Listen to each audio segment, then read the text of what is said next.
Free speech destroyed? Carney's dark agenda shattered by furious reporters.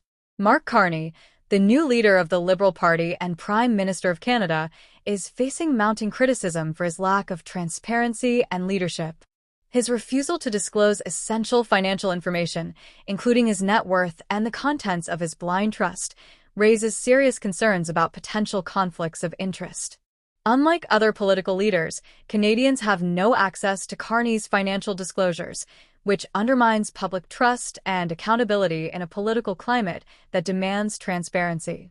In an age where citizens expect their leaders to be open about their financial dealings, Carney's reticence is alarming.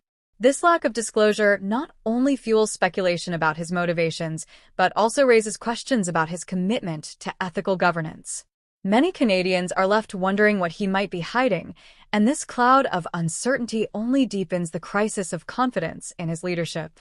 One of the most alarming aspects of Carney's agenda is his recent vow to push for internet censorship.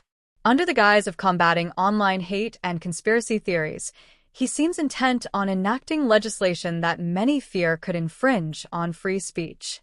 Critics argue that Carney's focus on fighting online hate is a diversion from his administration's failures and serves to shift scrutiny away from his leadership shortcomings. By targeting legal online content, Carney risks setting a dangerous precedent that could stifle open discourse, a cornerstone of democracy. His inability to answer direct questions from reporters further highlights his lack of control and transparency. During press conferences, Carney's responses often come across as evasive, deflecting criticism rather than addressing it head-on. This behavior is particularly troubling given the critical issues facing the country, which demand clear and actionable responses from its leaders. The media's frustration with Carney's lack of accountability is palpable, as reporters have expressed their dissatisfaction with his unwillingness to engage in constructive dialogue. Recent developments have spotlighted a series of failures under Carney's leadership that further illustrate his administration's ineffectiveness. A notable example is the $1.1 billion taxpayer-funded factory project that was completed last year but has never been used and is now up for sale. This mismanagement exemplifies the broader issues within the Liberal government, particularly in healthcare and public services. The failure to utilize taxpayer funds effectively raises serious questions about the competence of Carney's administration and its ability to manage public resources responsibly. Moreover, the Liberal government's handling of healthcare continues to draw criticism. As Canadians grapple with long wait times and insufficient access to services, many feel that the government is not prioritizing their health needs.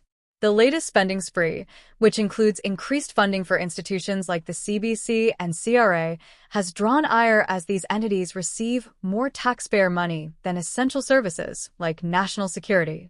This misallocation of funds reflects a troubling pattern of prioritizing political interests over the welfare of the populace.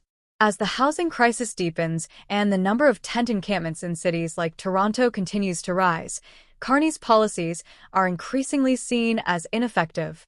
The growing number of car thefts and other crime rates further illustrate the failures of his administration. Many Canadians are concerned that under Carney's leadership, the middle class will continue to struggle, as highlighted by a recent Privy Council report predicting a decline in their economic status. The report suggests that current government policies are not only failing to support the middle class, but are actively contributing to its decline. In stark contrast to Carney's faltering campaign, Pierre Poilievre and the Conservative Party are gaining momentum.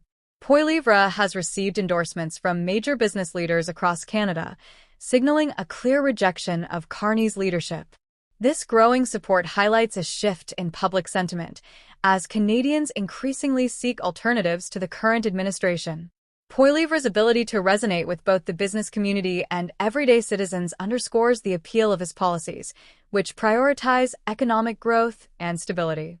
Poilievre's proposals for veterans, including streamlining benefits and improving job opportunities, demonstrate a commitment to actionable policies rather than empty rhetoric. His focus on supporting veteran-owned businesses and ensuring that those who have served the country receive the care they deserve is a tangible reflection of his leadership style. By addressing the needs of veterans, Poilievre is not only honoring their sacrifices, but also appealing to a broader constituency that values practical solutions to pressing issues.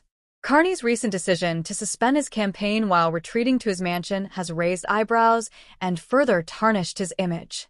This withdrawal from public engagement is seen by many as an admission of defeat, reinforcing the perception that Carney is not equipped to handle the pressures of leadership.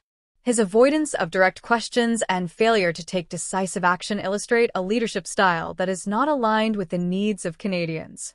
As the election approaches, it is evident that Carney's lack of substance and transparency is a significant liability. In addition to his retreat from the campaign trail, Carney's attempts to manage public perception through media soundbites and carefully curated appearances have not resonated with voters. Many Canadians are looking for authenticity and genuine connection from their leaders, and Carney's evasive tactics only serve to alienate him further from the electorate. The frustration with his leadership style is palpable, as citizens demand a leader who is not only willing to engage with the public but also capable of addressing their concerns head-on. The upcoming election presents a critical opportunity for Canadians to choose a path forward. While Carney's leadership is marked by failures and evasive tactics, Poilievre's Conservative Party offers a more practical vision for the future. With clear plans and a focus on addressing the pressing issues facing Canadians, the Conservative approach stands in stark contrast to Carney's dark agenda. As the political landscape evolves, it is crucial for voters to consider who truly represents their interests and values. In conclusion, the stakes are high as Canadians prepare to cast their votes. The choice between a leadership style characterized by transparency, accountability, and action versus one mired in evasion and mismanagement will shape the future of the nation. As citizens reflect on the challenges they face, it is clear that the Conservative Party, under Poilievre's guidance, offers a compelling alternative that prioritizes the needs of everyday Canadians. The upcoming election will not only determine the direction of the government, but will also signal the values that Canadians hold dear in their quest for effective and responsible leadership.